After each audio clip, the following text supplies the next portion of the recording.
Hello everyone. So today I'm starting a new series, most important SDET interview questions that you must know. So if you're preparing for SDET interviews, then these questions will help you a lot in your interviews. And in this series, we will be discussing the questions, the answers, how you need to give the answers to your interviewers. And also, if you want to go in detail about those topics, then we will be discussing those also. So every time we will be picking one question, we will discuss the answer and the fact check about those answers in details. So let's get started. Our first question is, how do you handle dynamic web element in Selenium? So as we all know, we handle web element in Selenium by using find elements. But what if our elements are dynamic elements? So you need to give an answer like in Selenium to handle dynamic elements effectively, we can use XPath, which contains or starts with to locate element with changing attributes. So if our element is changing and some part of it is remaining the same, then we can use contains, start with to find the XPath. Then we can use CSS selector with wildcards. These symbols are known as wildcards with partially changing values. Third one, implement explicit way to handle element that load asynchronously like Ajax based components. Fourth is use JavaScript executor to interact with elements when standard Selenium method fails. So these points are enough for the answers, but we will be discussing more in detail. So last is handle lazy loading by scrolling or triggering actions to make elements visible. So I think this is pretty much good. But if anyone asks you like what is CSS selectors with wildcards and how if you can write me a syntax for XPath with contains, then we will be discussing more in the video. Okay. So by this question, first, if anyone is not aware, then we should be discussing what are the dynamic elements. So dynamic elements are web elements whose attribute, ID, class, XPath, etc. changes dynamically every time the page is loaded or refreshed. Examples of dynamic elements are auto-generated IDs, where here the example ID user 1234, where 1234 changes on every reload. Second, some websites generate a new capture image each time the page loads. We are all familiar with this. Third, ads on a website changes every time when you refresh, make their ID or class dynamic. Online exam portals timer runs dynamically without reloading the page. So first, use XPath with contains. So how can we use XPath with contains effectively to find our dynamic elements? So first, if an attribute like ID changes dynamically, but a part of it remains constant, use XPath function. Like I already told you, if we have suppose ID, but the ID is ID1, ID2, ID3, but ID remains same. 1 to 3 is getting changed, but ID remains same. So there we can use contains or starts with. So here is the example. You can see in this like ID, cell, document 2, matrix block 01. The cell document 2 matrix block, it remains same throughout. But 01101122021 is changing. So we can use contains where we can give this cell document to matrix block. Till this block, we can give provide the XPath here. And then we can give provide the ID here. And 0110 is changing dynamically, but still it can give us the data.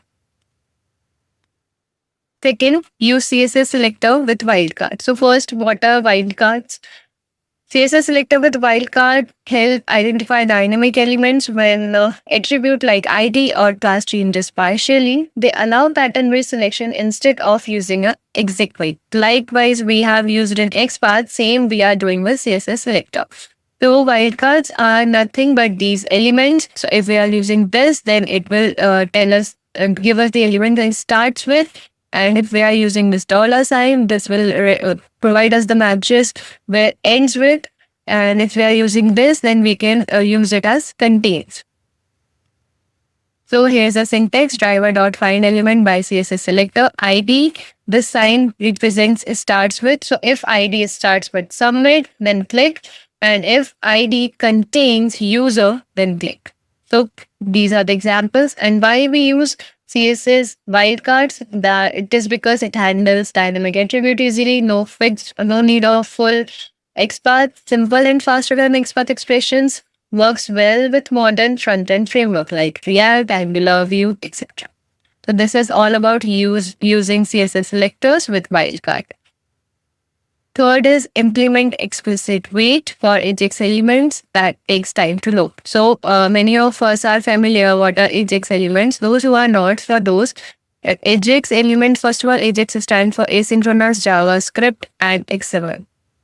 That allows element to load dynamically without refreshing the page. This means element like search suggestions, drop-down options, or loading spinners may appear after a delay, making them challenging to interact with in Selenium. So the example is whenever we put a text in Google search box or Chrome search box, it takes a little time, a buffer time, to load the element. So that time is not fixed. That is a dynamic time. So the elements which are appearing on the screen taking dynamic time to load. So that comes under Ajax.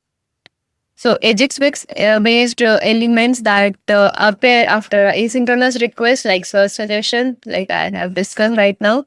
For this, we can use explicit waits, and the syntax for this is WebDriver wait.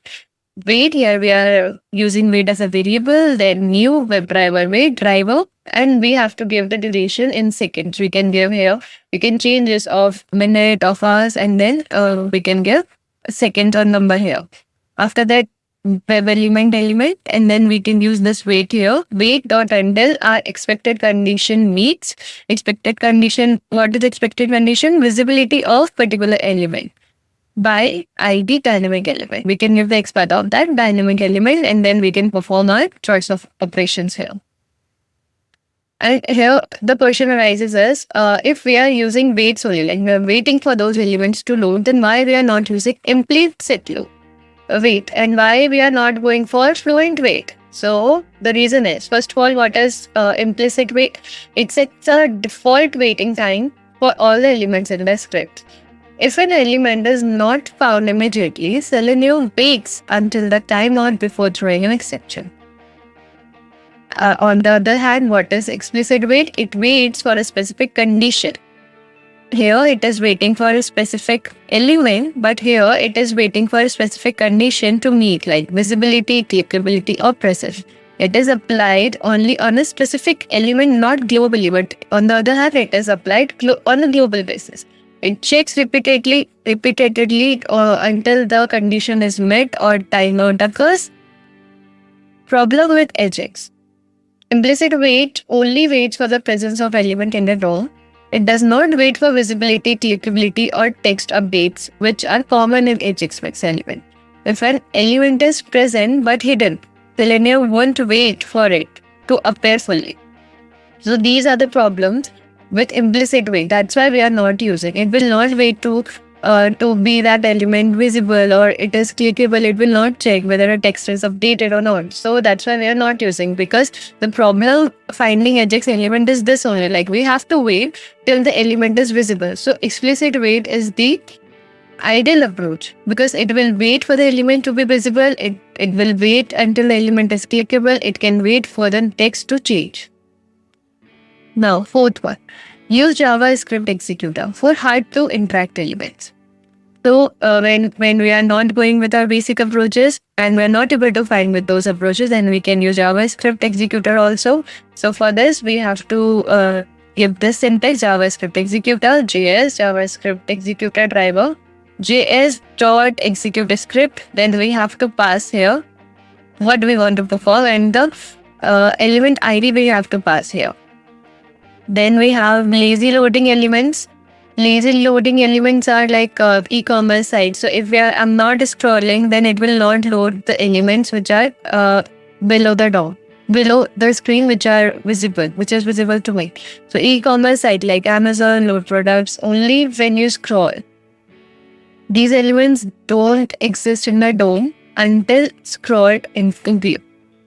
So to find these kind of elements, we again use JavaScript executor, and we can use the scroll by, so that our screen will scroll down to find those elements, and then we can perform our choice of operations there. So here one pro tip is prefer relative XPaths over absolute experts for better stability, because relative experts are like from where we are starting from HTML, and for absolute expert we are directly interacting with the elements which is directly which is the closest or the nearest to our element which we want to find. So I think this would be the better approach, and this would also be the one, but I would prefer you to use absolute expert. If you like this video, then please like, share and subscribe to my channel, and you can share with your friends who are preparing for SDET interview, and let me know in the comment section what all other topics you want to learn, so I will make more videos on it. Thank you so much. Thank you for watching.